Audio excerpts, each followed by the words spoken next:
सभी को नमस्ते, मेरा नाम है रूही चैनत। आज हम दुनिया की सबसे गर्म जगह पर हैं, जिसका नाम है लूट रेगिस्तान। और यह एक ऐसी जगह है जहां बेहद गर्मी होती है और पानी भी उपलब्ध नहीं होता। इस वजह से यहाँ कोई आता जाता नहीं है। जैसे जैसे हम आगे बढ़ेंगे, हम यहाँ के क्षेत्रों को भी एक्सप्लोर करेंगे। एक्वा सैटेलाइट पर इंस्टॉल किया गया नासा के मीडियम रेजोल्यूशन इमेजिंग स्पेक्ट्रोमाडोमीटर से पता चला है कि दुनिया की सबसे गर्म जगह लूट रेगिस्तान में है, जहाँ 2005 में तापमान 70.7 डिग्री सेल्सियस तक पहुँच गया था। जैसे की गैडम बेरियन, धरती की सबसे गर्म जगह जहां स्पेस से 70.7 डिग्री सेल्सियस तापमान मापा गया था। डार्क वोल्केनिक रॉक से ढका हुआ एक विशाल मैदान, जिसकी सरफेस पर जीवन की कोई संभावना नहीं है। नासा ने कई वर्षों तक इसके सरफेस टेम्परेचर की जांच की है और उन्हें बार बार पहले जैसे ही परिणाम देखने को मिले हैं। ऐसी खतरनाक जगह पर जहां पर दुनिया में सबसे ज्यादा गर्म होती है, हम वहां पर कुछ ऐसी तस्वीरें खींचने वाले हैं जो हमने कभी भी नहीं देखी होंगी। हमारा पहला स्टॉप है शाहदाद, जो हमारे रास्ते का सबसे आखिरी शहर है और यह रेगिस्तान के वेस्ट में ओएसिस नखलिस्तान में बना हुआ है। ऊंचाई की वजह से यहाँ जीवन मुमकिन है। यहाँ हवा का तापमान लगभग 37 डिग्री सेल्सियस है। अभी हमें बहुत लंबा सफर तय करना है। हम जितना आगे जाएंगे, मौसम उतना ही गर्म होता जाएगा। रेगिस्तान जाने से पहले हम यहाँ सैकड़ों साल पुराने शफीआबाद कारवां सराय देख सकते हैं, जो खंडर बन चुका है। In desert, while the weather is so hot, we find some water and put our scarf or shamak in the water. National air condition. And put it on our head to reduce the temperature. So we need to record the track of going to the desert. There is a backup company which is following our GPS and our track, and if something happened to us, they immediately come to us. लूट रेगिस्तान दुनिया के सबसे dry region में से एक है। यहाँ पर हर साल 30 मिलीमीटर से भी कम बारिश होती है और पहाड़ों से बहता हुआ बारिश का ये पानी बस थोड़े समय के लिए ही यहाँ रहता है और बहुत ही जल्दी भाप बन जाता है। यहाँ कई सारे सॉल्टी लेक्स, नमकीन झीलें हैं, जो यहाँ की तेज गर्मी की वजह से सूख जाते हैं। दुर्भाग्यवश कुछ मौसमी पक्षी जब वे यहाँ से गुजरते हैं तो उन्हें बिल्कुल भी छाया नहीं मिलती है और वे एक गलती कर बैठते हैं। वे इन सॉल्ट लेक्स में आते हैं और पानी पीते हैं और अपनी जान गंवा बैठते हैं। इससे पता चलता है कि कुदरत किसी पर भी दया नहीं दिखाती है। मुझे नहीं पता कि किस तरह का पक्षी है, इसे पहचाना नहीं जा सकता है। चलो आगे बढ़ें। रेगिस्तान में अच्छे से आगे बढ़ने के लिए हमने अपनी कारों के टायर का प्रेशर कम कर दिया है। अभी उबड़ खाबड़ वाले रास्तों में फटने नहीं चाहिए। हमने बस अभी अभी सड़क पर आगे बढ़ना शुरू किया है। आइए यहाँ की मिट्टी का तापमान देखें, 63.7 डिग्री सेल्सियस। मैं नहीं जानता कि अगले 100 किलोमीटर में मेरी क्या हालत होगी। आप देख सकते हैं कि छाया भी 45 डिग्री सेल्सियस है और अभी तो दिन की शुरुआत ही हुई है। I keep the phone cooler like this, with this ice like this. If it is got hot, it doesn't work. 2 घंटों तक रेगिस्तान में घूमते घूमते हम आखिरकार इसके बीचों बीच पहुंच ही गए। लूट रेगिस्तान में इस जगह की ऊंचाई सबसे कम है और यह दूसरी सबसे गर्म जगह है। इस पॉइंट के बाद अगर हम 2 मिनट से ज्यादा समय तक बाहर रहने वाले हैं तो हमारे हाथों सहित हमारा पूरा शरीर ढका हुआ होना चाहिए। लगभग 12 बजे गाड़ी से उतरते समय हमने सबसे पहले जमीन के तापमान को मापा। हमारे इंफ्रारेड थर्मामीटर ने 66.9 degree Celsius, 66.3 degree Celsius, 68.2 degree Celsius reading दिखाई। लेजर थर्मामीटर से 2 मिनट तक मापने के बाद ही उच्च तापमान की वजह से डिवाइस ने ठीक से काम करना बंद कर दिया। दूसरी ओर हमारे इमर्जन थर्मामीटर ने 69.6 डिग्री सेल्सियस रीडिंग दिखाई। हमारे गाइड को डर था कि कहीं हम रेत के बीचों बीच फंस ना जाए, इसलिए वो जल्दी से गाड़ी से निकलकर हमारे पास आया। I'm gonna pass these dunes and then I pick you up there because the car should be lighter. जैसे जैसे हम रेगिस्तान के बीचों बीच जा रहे हैं, हमारी हालत खराब होती जा रही है। वहाँ कालूटस हैं जो हमने पहले कहीं भी नहीं देखे हैं। We need to be very careful near the sand dunes because we got stuck immediately. Should be very careful and drive very good. यहाँ सांस लेना और निकलना बहुत मुश्किल है। मेरा पूरा मुंह सूख चुका है। थर्मामीटर की रेड लाइट एक तरफ अटक चुकी है। ये बिल्कुल भी हिल नहीं रही है, इसलिए हम अभी माप नहीं सकते हैं। ये दिखा रहा है कि यहाँ का तापमान 50 डिग्री से भी अधिक है। हमारे पास एक लेजर थर्मामीटर भी है, लेकिन अब ये काम नहीं कर रहा है। ये एक इमर्जन थर्मामीटर है। यहाँ का तापमान 52 डिग्री सेल्सियस है। हमारे गाइड के मुताबिक हमें और भी आगे जाना है, लेकिन हम यहाँ पर ठीक से सांस भी नहीं ले पा रहे हैं। खिड़की खोलने पर हवा हमारे चेहरे पर ऐसे आ रही है जैसे कोई हॉट ड्रायर हो। यहाँ की धरती जलते हुए तवे की तरह है। यहाँ का माहौल एक ओवन की तरह है। हमने इसे खोला ताकि हमें थोड़ी ठंडक मिल सके, लेकिन ऐसे हमें और भी तकलीफ हो रही है। ऐसा लगता है कि जैसे गर्म हवा हमारा गला घोट रही है। हवा का तापमान और धरती का तापमान दोनों अलग अलग चीजें हैं। जबकि धरती का तापमान सूरज को सोखने वाली रेत के वैल्यूज के बारे में बताता है। हवा का तापमान रेत से कम 1.5 मीटर के ऊपर हवा की वैल्यूज के बारे में बताता है। आमतौर पर धरती का तापमान हवा के तापमान से अधिक होता है।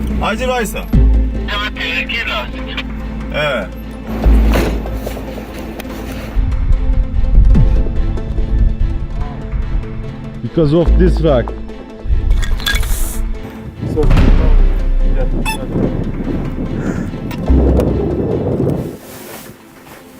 hey, look, my shoe is melted. My feet feel like burning. हमारे दोस्त का जूता जमीन पर कदम रखते ही पिघल गया। इसकी लेयर खराब हो चुकी है। जमीन का तापमान लगभग 70 डिग्री है। कैमरे का इस्तेमाल नहीं पड़ने पर हम इसे हमारे पानी की बोतलों के साथ रेफ्रिजरेटर में डाल देते हैं ताकि इसे उच्च तापमान से बचाया जा सके, नहीं तो वो लगातार बंद हो रहा है। It's time. हमारे फोन भी बीच बीच में बंद हो रहे हैं। My phone doesn't work. भले ही मैं अपने साथ 2 लीटर का वाटर बैग लेकर चलता हूँ और उसे बार बार भरता रहता हूँ, लेकिन फिर भी मेरी प्यास नहीं बुझ रही है। अभी दोपहर के 2:15 बजे हैं और हम इस अनंत रेगिस्तान की ओर बढ़ रहे हैं। देखते हैं कि हम कितना आगे जा पाते हैं। रेगिस्तान के नजदीक वेस्ट में कम ऊंचाई वाली जगह है जिसकी ऊंचाई 150 मीटर तक है और ये तेज हवाओं के संपर्क में आती है। हवा के कटाव से कलुत स्ट्रक्चर्स बनते हैं जो 150 मीटर तक ऊंचे होते हैं और कई किलोमीटर की दूरी से देखे जा सकते हैं। ये क्षेत्र 75 मीटर ऊंचे समानांतर टीले और अन्य जियो क्लाइमेटिक स्ट्रक्चर्स के साथ यार्डक भी मौजूद है। हालांकि यहाँ हवा तेज है, रेत से जलन पैदा हो रही है। मुझे ऐसे खड़े रहने में भी बहुत दिक्कत हो रही है क्योंकि धरती पर मौजूद रेत मेरे पैरों को जला रही है। हाई हील वाले स्नीकर्स पहनने के बाद भी मुझे मेरे पैरों में गर्मी महसूस हो रही है। मेट्रोलॉजी स्टेशन द्वारा छाया वाले क्षेत्रों में तापमान को मापा जाता है। यहाँ कोई मौसम केंद्र नहीं है। हम इसे अपने तरीके से मापेंगे। इसके लिए हम छाया भी बनाएंगे। कलूटस के पास छाया में जहाँ तेज हवाएं चल रही है, हमें 52 डिग्री का तापमान नहीं दिखा जो हमने 1 घंटे पहले सूरज के नीचे देखा था। आप देख सकते हैं कि अभी तापमान 47.3 डिग्री है, लेकिन अभी जो हवाएं चल रही हैं वो बाद में जाकर रेतीले तूफान में बदल सकती हैं। हवा से हमारे होंठ सूख जाते हैं और हमारी प्यास बढ़ जाती है। रेत से रिफ्लेक्ट हो रही सूरज की किरणों की वजह से हमें देखने में और भी दिक्कत हो रही है। ये और भी बदतर है। मुझे ऐसा लग रहा है जैसे मैं अंधा हूँ। यहाँ बहुत रोशनी है और ग्लासेस की सख्त जरूरत है। इसके बिना आसपास देखना वाकई में बहुत मुश्किल है। ये रेतीले तूफान के दौरान साइड से भी बचाता है, लेकिन ये सबसे गर्म जगह नहीं है। हम अब तक सबसे गर्म जगह पर नहीं पहुँचे हैं। मेरे ख्याल से वहाँ का तापमान यहाँ के तापमान से 5 से 6 डिग्री ज्यादा है। 50 डिग्री सेल्सियस के बाद प्रत्येक बढ़ती डिग्री को झेलना बहुत मुश्किल बन जाता है। मेटल से बनी चीजों को पकड़ना नामुमकिन हो जाता है और यहाँ तक कि कुछ वस्तुएं तो पिघल भी सकती हैं। तापमान का 50 से 51 तक बढ़ना और 30 से 31 तक बढ़ना बहुत अलग है। ये सहने की शक्ति को भी पार कर देता है। समय के आगे बढ़ने के साथ साथ हवा की तीव्रता भी बढ़ती जाती है। ये रात में रेतीले तूफान आने का संकेत है। लाल बादलों के बीच यहाँ अंधेरा छा जाने के बाद समुद्र के गरजने जैसी आवाज हर जगह सुनाई देती है। घंटों चिंता में आप जमीन पर पड़े रहते हैं, बिना हिले डुले, निराशा में। ये रेतीला तूफान हो सकता है। हम आखिरकार छाया की ठंडक में थोड़ी सांस ले सके हैं। अब हम रेत पर खाना गर्म करने जा रहे हैं। जमीन से आने वाले 70 डिग्री सेल्सियस तापमान की मदद से हमने हमारा खाना खाया। Let's reduce the temperature of your body. शुक्रिया। हम सभी छाव में आराम कर रहे हैं और इस वक्त दोपहर के लगभग 3:30 बज रहे हैं। हम सब बहुत थक चुके हैं। ऐसा लग रहा है जैसे सूरज ने हमारी पूरी शक्ति ही खींच ली हो। हम एक लोकल ईरानी डिश खा रहे हैं जिसे हुरमा सेब्जी भी कहा जाता है। मैं उस जमीन पर कदम रख रहा हूँ जिस पर शायद ही मानव जाति ने कभी कदम रखा होगा। ये एक बहुत ही जबरदस्त एहसास है। लोग अक्सर रेगिस्तान की इन गहराइयों में नहीं जाते हैं। यहाँ शायद बहुत कम लोग आते हैं। हम कलुत के पास ही खड़े हैं। हमें यहाँ दीवारें दिखाई दे रही हैं। देखो ये कैसे बना हुआ है। ये बहुत ही सख्त और बहुत बड़ा है। अब हमें वापस अपने कैंप साइट पर जाना है। हमारा सारा पानी खत्म हो चुका है। हमारे पैरों के निशान लगभग गायब हो गए हैं। ये सब कुछ एक जैसा ही दिखाई देता है। हमें वो जगहें याद ही नहीं है जहाँ से गुजरे थे। हम लगभग 3 घंटे से पैदल चल रहे हैं। सूरज थोड़ा अस्त हो चुका है। तापमान भी धीरे धीरे कम हो रहा है। मेरे ख्याल से अब तापमान 45 डिग्री है। रेगिस्तान एक ऐसी सड़क है जो कभी भी खत्म नहीं होती है। जहाँ पर भी आपकी नजर जाएगी वहाँ आपको रेत से ढकी हुई हजारों सड़कें दिखाई देंगी, लेकिन जो दिशा नहीं जानते उनके लिए एक ही नियति होती है। कुछ पक्षी रेगिस्तान में प्रवेश तो करते हैं, लेकिन यहाँ की तेज गर्मी को सहन नहीं कर पाते और यहीं फंस जाते हैं और आकाश से नीचे गिरकर वे इकोलॉजिकल बैलेंस बनाते हैं जिसमें ग्रासहॉपर्स और रेगिस्तानी लोमड़ियां शामिल हैं। आखिरकार हम वापस लौट आए और रात के रेतीले तूफान से बचने के लिए हम उत्तर की ओर कैंप लगाने की जगह ढूंढने निकल पड़े।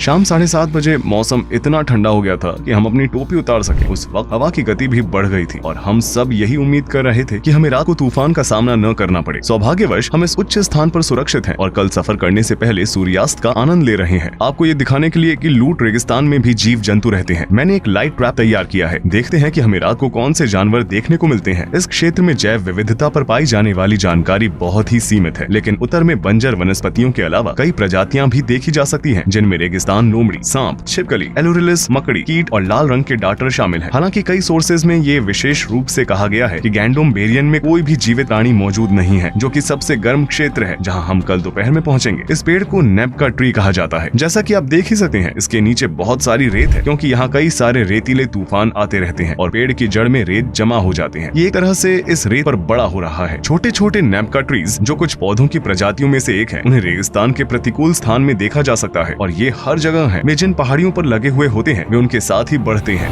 We're gonna go here, volcanic mountain, volcanic area, and here is Gandom area.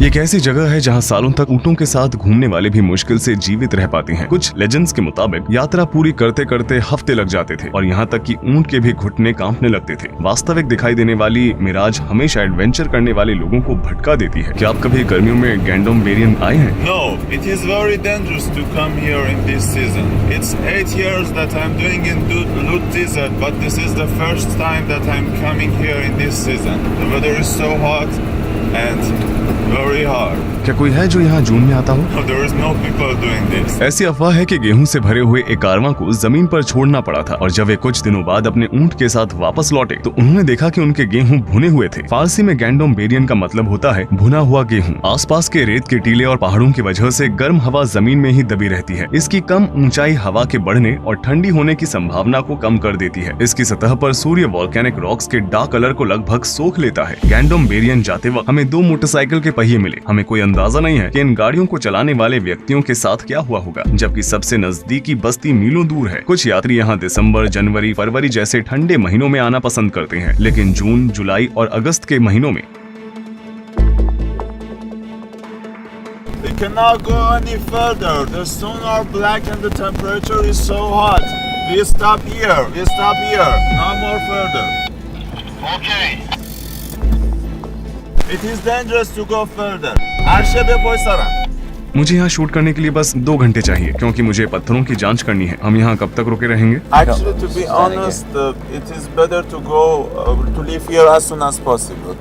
But if you want to do anything, it is not my responsibility. Just go. We go back there and we wait there for you. You go and do whatever you want and go back as soon as possible. It is dangerous to stay here more. आप अब पीछे जाएंगे? Yeah, we go back. It is very dangerous for the car to keep the car here. As you see, the stones are black and very heat, and it may flat the tires or also damage the engine. So we go back there, wait for you. बस 200 metre ना? Maybe a little bit more, yeah. The temperature is so hot, and so I am trying to cool the radiator. We are here, exactly here, like 300 or 400 meter to Gandom Heryan. We are not allowed to go further with car. You can do this by walking, and this big hill is Gandom Beryan. You need to be careful. Take water with yourself and cover yourself completely, because the weather is so dry. Even if your skin will be burned and you will be heated and your body will be dehydrated and you will die. Okay, just be careful and take lots of water with yourself. Take one radio, just in emergency cases we need to be with each other in touch. Be careful. Your shoes should be tight, and the heat maybe burn your shoes as well. Okay, check this area. Just please go back as soon as possible. As soon as did your job, go back. Okay, and always should be in touch with radio. Yeah, just sure. one group. Yes, take the radio with yourself and be careful. Okay, to be without any, I don't know if it is not reality. It is the reality. It is dangerous. The reality is dangerous. Go and go back soon. And the time is the maximum temperature. It's 12 until when you go back. 1 घंटे बाद? So 1 is the hottest time. तो शायद 2 घंटे बाद। शुक्रिया। Bye. अलविदा। इसके बाद मेरे शरीर का कोई भी हिस्सा अब और एक्सपोज नहीं होना चाहिए। इस बीच अपने शुरुआती एनालिसिस के बाद से नासा ने हाल ही में अपने सैटेलाइट सॉफ्टवेयर का एक नया वर्जन जारी किया है, जिससे ये अनुमान लगाया जा रहा है कि लूट रेगिस्तान में जमीन का तापमान अब पहले से भी ज्यादा हो सकता है। जैसा कि एक academic journal bulletin of the American meteorological society के रिसर्चर्स ने मई 2021 में अपने पब्लिकेशन में बताया था कि ऐसा माना जाता है कि लूट रेगिस्तान का तापमान वास्तव में 80.8 डिग्री सेल्सियस तक पहुंच सकता है। हमने मांस को कार के कंसोल पर छोड़ दिया और आगे चल पड़े। हमारे पास समय और संसाधन दोनों सीमित हैं, इसलिए हमें तेजी और समझदारी से आगे बढ़ना होगा। दोस्तों, क्या तुम मुझे सुन सकते हो? Yes, bro. मैं हर 10 मिनट में तुम्हें रिपोर्ट करता रहूंगा। Every 10 minutes, okay. यहाँ कहीं पर भी छाया नहीं है। हर जगह बड़े और छोटे पत्थरों और बेसाल्टिक रॉक से घिरी हुई है। ये पत्थर इतने गर्म होते हैं कि कोई भी व्यक्ति इन्हें अपने हाथ में नहीं पकड़ सकता है। ये जगह बहुत ही अजीब है।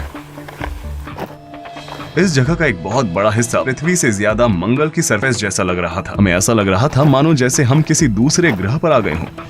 अब हम इस धरती की सबसे गर्म जगह पर खड़े हैं। मुझे विश्वास नहीं हो रहा है। मैं नहीं जानता कि हम यहाँ कितने समय तक जिंदा रह सकते हैं। यहाँ हर जगह बहुत गर्मी है। मुझे अपने पैरों में गर्मी महसूस हो रही है। ऐसी कोई जगह नहीं है जहाँ मैं अपना पैर रखूं और वो जगह काली हो और काली सतह पूरी तरह से जल रही है। आप आगे की ओर पहाड़ों को देख सकते हैं। इसके आगे और भी पहाड़ हैं। देखो, वो वाली जगह ऐसी लग रही है जैसे वहाँ आग जल रही हो। हालांकि मैं नहीं जानता कि आप गर्मी को बढ़ते हुए देख पा रहे हैं या नहीं, क्योंकि ये जगह पहाड़ों से घिरी हुई है और पहाड़ गर्म हवा को फंसा देते हैं। इसलिए गर्म हवा बिल्कुल भी बाहर नहीं जा पाती। इसलिए यहाँ बहुत गर्मी होती है। चट्टानों का रंग और बेसाल्ट स्ट्रक्चर प्राकृतिक रूप से सूर्य की किरणों को अधिक सोखते हैं। ये जगह नर्क से कम नहीं है। चलो थोड़ा आगे चलकर तापमान चेक करते हैं। सूखी सतह का उच्च तापमान किसी भी व्यक्ति की पूरी सहन शक्ति और ताकत को खींच लेता है। यहाँ तक कि कैक्टस जैसे पौधे भी यहाँ नहीं उगते हैं। ऐसा कई सोर्सेज में बताया गया है कि इस जगह पर कोई भी जीवित प्राणी नहीं रह सका है। ऐसा माना जाता है कि इन बेसाल्ट रेमिनेंट्स का निर्माण लगभग 2 मिलियन साल पहले हुई मैग्नेटिक एक्टिविटी की वजह से हुआ था और लावा में गैस निकलने के परिणाम स्वरूप पत्थरों में छेद बन गए थे। हम अनऑफिशियली धरती पर आज तक मापे गए सबसे हाईएस्ट तापमान में से एक को मापने जा रहे हैं। यहाँ गलती से भी किसी व्यक्ति को अकेला छोड़ देने का मतलब उसकी मौत है। अगर अभी हमारे दोस्त चले जाते हैं तो हम कभी भी यहाँ से निकल नहीं पाएंगे। हम इस वक्त एक ऐसी जगह पर हैं जहाँ कोई भी व्यक्ति सरवाइव नहीं कर सका है। इंटरनेट पर ऐसे कई आर्टिकल हैं जिनका कहना है कि गैंडोम बेरियन में कोई जीवित प्राणी नहीं रहता है। हम इस वक्त धरती की सबसे गर्म जगह पर खड़े हैं, वो भी सबसे गर्म मौसम में और दिन के सबसे गर्म समय में।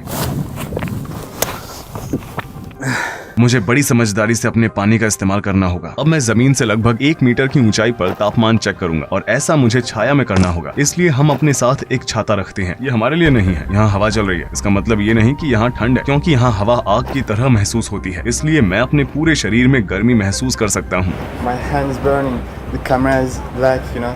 हम जिस भी मेटल को छू रहे हैं वो बिल्कुल आग की तरह महसूस हो रहा है। इसलिए ये छाता ब्लैक कलर का नहीं है। मैं चाहता हूँ कि ये मेजरमेंट निष्पक्ष हो। सच में मेरे पैर बहुत जल रहे हैं। अब आप एक जगह खड़े होकर इंतजार करते हैं तो गर्मी और भी ज्यादा बढ़ जाती है। सबसे पहले आइए जमीन के तापमान को चेक करें। मेरे पैर अभी भी जल रहे हैं। ये ठीक से काम नहीं कर रहा है। ये तापमान को माप तो सकता है लेकिन गर्मी में नहीं। हम थर्मामीटर को ठंडे पानी के पास में रखेंगे, इसे थोड़ी देर ठंडा होने देंगे और फिर दोबारा से कोशिश करेंगे। सही मेजरमेंट लेने के लिए मैंने इसे लगभग 1 मिनट के लिए छाया में रखा। मेरी हालत ऐसी है कि मैं कुछ भी बोल नहीं पा रहा हूँ।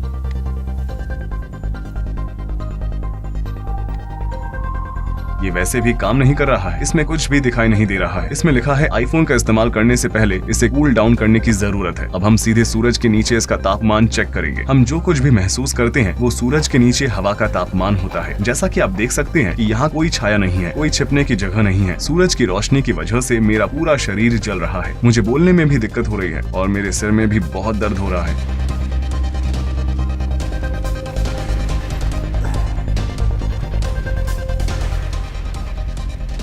ये हवा का तापमान 54 डिग्री सेल्सियस के आसपास दिखा रहा है। आइए इससे सरफेस का तापमान चेक करें। दोस्तों लगभग 30 मिनट बीत चुके हैं और हम ठीक हैं। Roger that. क्या वहाँ सब कुछ ठीक है? Everything is okay here, but the temperature is still getting high and high. मैं अपने ऊपर सूर्य की तीव्रता को महसूस कर सका हूँ। मैंने ध्यान दिया कि मेरे दिल की धड़कन भी बढ़ रही है। मैं कांप रहा हूँ। यहाँ पर लगभग 1 घंटा बिताने के बाद ही हमारे शरीर कांपने लगे। मैं बात नहीं कर सकता। मैं बहुत थक गया हूँ। मेरे में अब और ताकत नहीं है। मुझे बहुत बार ब्रेक लेनी होगी। Water break. कैमरा इतना गर्म हो गया कि मैं बिना ग्लव्स के इसे 3 सेकंड भी पकड़ नहीं सकता। कोई भी चीज जो मेटल की नहीं वो भी अभी आग की तरह गर्म होने लगी है। क्या तुमने अपने ग्लव्स उतार दिए हैं? My hand's shaking, but the place where I touched camera are red and hurting. बिना चश्मे के इतनी चमक है। मैं इस तरह कभी वॉक नहीं कर सकता। मैं अब कुछ अलग आजमाने जा रहा हूँ। एरर दिखा रहा है। लगता है ये फिर से खराब हो गया है। मुझे दोबारा से अपने ग्लव्स पहनने होंगे। ये काम कर रहा है। इधर 68.6, 69.2। नासा ने जिस तापमान के बारे में बताया था हम उसके काफी करीब हैं। ये रेतीले तूफान का संकेत हो सकता है। यहाँ तूफान आते जाते रहते हैं। हेलो, मैं यहाँ हूँ। क्या तुम मुझे सुन सकते हो? Yeah, can you hear me? हाँ, हम सब ठीक है। कोई चिंता की बात नहीं है। अभी यहाँ से एक रेतीला तूफान गुजरा था और हम उसे शूट कर रहे थे, इसलिए मैं तुम्हें जवाब नहीं दे पाया। Remember that you You're the only person who gets there in this season, in this time, in this day. आइए इसके तापमान पर एक नजर डालें। ये काम नहीं कर रहा है, ये भी खराब हो गया है। हाँ, ये हिस्सा गर्मी का सामना कर सकता है, लेकिन ये हिस्सा जहाँ इसका मैकेनिज्म है वो भी जमीन पर था। मुझे लगता है कि ये गर्मी की वजह से खराब हो चुका है। ये टिकाऊ नहीं है, ये भी खराब हो गया। लेजर थर्मामीटर भी एरर दे रहा है और काम नहीं कर रहा है। मर्क्यूरी थर्मामीटर का लिक्विड ऊपर की तरफ चिपक गया है, ये भी काम नहीं कर रहा है। इमर्जेंट थर्मामीटर भी खराब हो गया है। Shall we walk? I'm scorching. Haven't your feet got burned? हाँ, वे जल रहे थे। ये देखते हुए कि चाय या कॉफी को लगभग 70 डिग्री सेल्सियस पर परोसा जाता है, तो ये अनुमान लगाना मुश्किल नहीं है कि बिना जूतों के जमीन पर कदम रखने का क्या नतीजा होगा। 23 जून को सरफेस का तापमान 69.2 डिग्री सेल्सियस था। छाया में हवा का तापमान 48.5 डिग्री सेल्सियस था और सूर्य के नीचे 54.1 डिग्री सेल्सियस था। नासा ने स्पेस से धरती से निकलने वाली गर्मी को स्कैन करके और इंफ्रारेड का निर्धारण करके सरफेस तापमान को 70.7 डिग्री सेल्सियस बताया था। इससे लूट रेगिस्तान ने एक रिकॉर्ड कायम कर लिया था। ये मेजरमेंट एक स्क्वायर किलोमीटर तक के क्षेत्र तक हो सकते हैं। वे इन क्षेत्रों में एवरेज तापमान वैल्यूज को माप लेते हैं। उनका रेजोल्यूशन परफेक्ट नहीं होता है। किसी अथॉरिटी को सही समय पर यहाँ आना चाहिए, मेटियोरोलॉजिकल स्टेशन स्थापित करना चाहिए, तापमान की माप लेनी चाहिए और 1913 में डेथ वैली में स्थापित 56.7 डिग्री सेल्सियस के एयर तापमान रिकॉर्ड को अपडेट करना चाहिए, क्योंकि दुनिया भर में तापमान धीरे धीरे बढ़ रहा है। इसका मतलब ये है कि ये रिकॉर्ड अब एक्सपायर हो गया है। अगर आपको याद हो तो मैंने अपना फोन जमीन पर ही छोड़ दिया था। जब मैंने इसे जमीन से उठाया तो मैंने देखा कि उसके किनारों पर लगा हुआ प्लास्टिक जल चुका है, लेकिन नीचे की तरफ ज्यादा निशान नहीं है। जब मैंने इसे जमीन पर रखा तो नीचे की तरफ से ये थोड़ा ऊपर रह गया और इसके किनारों से पत्थर को छुआ। वो साइड भी जल गई। देखो, मेरे पैर जल रहे हैं। हम एक और रेतीले तूफान का पीछा कर रहे हैं। उस समय हमने कुछ ऐसा देखा जिसकी हमने बिल्कुल भी उम्मीद नहीं की थी। ये दावा किया गया था कि यहाँ कोई भी जीवित प्राणी नहीं है, लेकिन ये दरअसल सच्चाई नहीं है। मैंने इसे यहाँ पहली बार अनुभव किया है। ये जून का महीना है और लगभग दोपहर के 2 बज रहे हैं और आप यहाँ एरेमिया फिला की एक प्रजाति देख सकते हैं। कई लोग इसे प्रेइंग मेंटिस भी कहते हैं। मुझे एक मरा हुआ ग्रासहॉपर भी मिला है। ये इतना सूखा है कि मैं इसे तोड़ना नहीं चाहता। Congratulations, man! Perfect.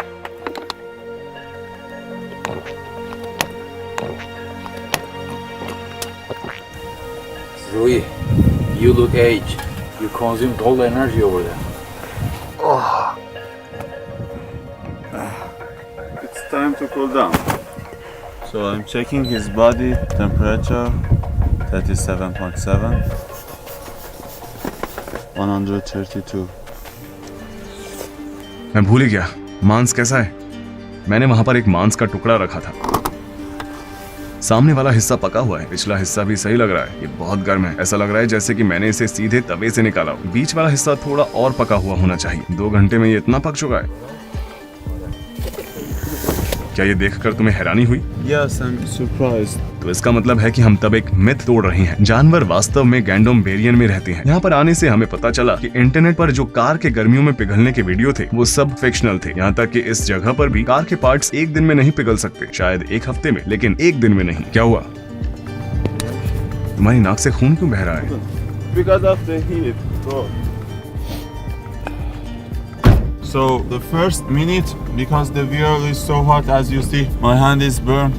I brought some gloves here to touch the steering wheel for first 5 minutes. We will go out of here as soon as possible. अपनी अनोखी टोपोग्राफी के दम पर इस जगह को साल 2016 में यूनेस्को वर्ल्ड हेरिटेज लिस्ट में शामिल किया गया था। हम बहुत मुश्किल से बनाए गए डॉक्यूमेंट्री एपिसोड के अंत में आ चुके हैं। हमने सरफेस तापमान के 70 डिग्री सेल्सियस से भी ज्यादा होने पर अपना बेस्ट दिया है। मैं अहमद सीनेट को भी धन्यवाद देना चाहता हूँ। ट्रिप के दौरान हर समय उन्होंने मेरा साथ दिया। उन्होंने मुझे अपनी स्किल जैसे कि प्रकृति में जीवित रहने और शेल्टर बनाने के साथ गाइड करके इस डॉक्यूमेंट्री को भी शूट करने में मदद की। उन्होंने लूट रेगिस्तान में एक वीडियो भी शूट किया है और रेगिस्तान के दूसरी तरफ की कई सारी तस्वीरें भी खींची है, जिसका जिक्र इस वीडियो में नहीं किया गया है। उन्होंने हमें सिखाया कि अगर कोई लूट रेगिस्तान के बीच में फंस जाए, जो कि इस धरती पर सबसे गर्म जगह है और जिसका तापमान 24 घंटे 70 डिग्री रहता है, तो उसे क्या करना चाहिए। बिना किसी मदद के 70 डिग्री से भी ज्यादा तापमान होने पर रेगिस्तान से कैसे निकलना चाहिए, इस दौरान क्या होता है। आपको ये स्पेशल वीडियो जरूर देखना चाहिए जो आपको और कहीं नहीं मिलेगा। मैं रेकमेंड करूंगा कि आप यहाँ क्लिक करके उनके चैनल को जरूर सब्सक्राइब करें। उसके बाद आप यहाँ क्लिक करके उनका वीडियो देख सकते हैं, जो कि इस डॉक्यूमेंट्री की अगली कड़ी में है। मिलते हैं उनके वीडियो में। अलविदा। रूही चैनत यहाँ पर था।